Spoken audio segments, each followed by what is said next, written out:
കേരളത്തിലെ സർക്കാർ സംവിധാനത്തിലെ ദന്തൽ സർവീസുകൾ ഇന്ന് വേണ്ടത്രയും ഉണ്ടോ? ഇല്ലെങ്കിൽ അതിന് കാരണങ്ങൾ എന്തൊക്കെയാണ്? ഇപ്പോൾ കേരളത്തിലെ ഹെൽത്ത് സർവീസിലെ എല്ലാ ജില്ലാ ആശുപത്രികളിലും, ജനറൽ ആശുപത്രികളിലും, താലൂക്ക് ആശുപത്രികളിലുമാണ്. പിന്നെ 40ഓളം CHCകളിലും ഡെന്റൽ സർജന്മാരുടെ പോസ്റ്റുണ്ട്.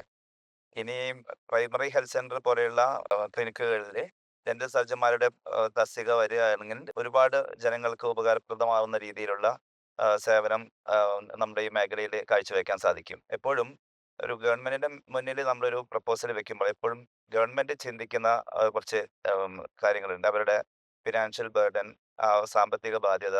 അപ്പോൾ ഒരു ഡെന്റൽ സർജനെ പോസ്റ്റ് ചെയ്യുമ്പോൾ അനുബന്ധമായിട്ടുള്ള ഒരു ക്ലിനിക്ക് സെറ്റ് ചെയ്യണം.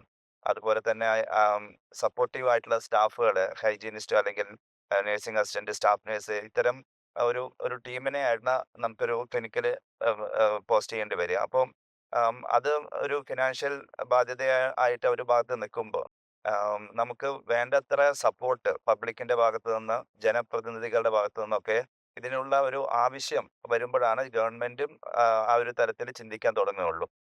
ആ ഒരു രീതിയിൽ ഒരു ഡ്രൈവ് വേണമെന്നാണ് എനിക്ക് പറയാനുള്ളത്.